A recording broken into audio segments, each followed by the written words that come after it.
বুড়ি, ও আমাকে পাঠা বলল। তুই কিছু বললি না কেন? এটা কিন্তু আমি মানতে পারছি না।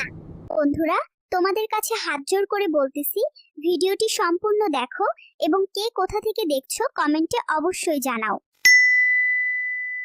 ওই নার্স, এসিটা তাড়াতাড়ি ছাইড়া দে, আমার খুব গরম লাগতেছে।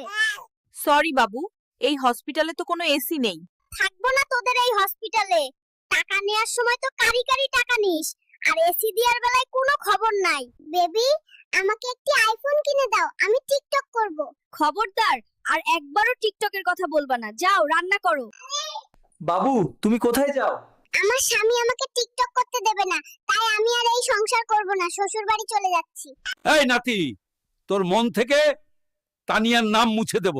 পারবি না রে বুইরা, আমার সবকিছু তো তানিয়ার কাছে। তাহলে তানিয়ার মন থেকে তোর নাম মুছে দেব। পারবি না রে বুইরা, কারণ তানিয়ার সবকিছু তো আমার কাছে থাকে। বউ, তুমি তো দিনভরে শুধু টিকটক দেখো, বাড়িতে কত কাজ বাকি আছে, ওইগুলা কে করবে? আমি এগুলো করতে পারবো না, আমি শুধু টিকটক দেখবো। আমি চৌধুরী বাড়ির একমাত্র মেয়ে, আমার দিয়ে এসব কাজ করতে বললে কিন্তু এই সংসার ছেড়ে চলে যাব। নাতি, দেখ তো এই মেয়েটার তোর কেমন লাগে। আমারে খালি মেসেঞ্জারে বিরক্ত করে। আরে দাদা, এত খুশি হয়ো না, এটা আমার ফেক আইডি। দেখলাম তোমার চরিত্র কেমন। সর্বনাশ, তুই এই কথা আগে বলবি না। আমি তো মনে করছি মনে হয় কোনো মেয়ে। বুড়ি, দেখ আমার পাদে কি শব্দ। তোর থেকে আমার পাতে বেশি শব্দ হয়, দেখ। শালার বুড়া বুড়ি, তোদের কি মান সম্মান নাই? দিনভরে শুধু পাদাপাদি করিস, পাততে পাততে হসপিটালটা তোরা দুর্গন্ধ করে ফেলছিস। থাকবো না এই হসপিটালে। নাতি, তুই ফ্যানের সাথে ঝুলতেছিস কেন? পড়ে যাবি, তাড়াতাড়ি নাম। না বুড়ো, আমি এখান থেকে নামবো না। কেন, কি হয়েছে আমাকে বল। আমি খাটো, এজন্য সুমাইয়া আমাকে রিজেক্ট করে দিয়েছে। এই জন্য ফ্যানের সাথে ঝুলতেছিলাম। তুমি এত অল্প বয়সে তানিয়ার সাথে কেন প্রেম করছো? স্যার, প্রেম করতে কোনো বয়স লাগে না, সুন্দর মন লাগে, আর বয়স তো মাত্র সংখ্যা। তুমি আবার মুখে মুখে কথা বলো, তোমাকে তো জেলে দেব। স্যার, আপনি আমাকে জেলে দিতে পারবেন না, আমার মামা এমপি।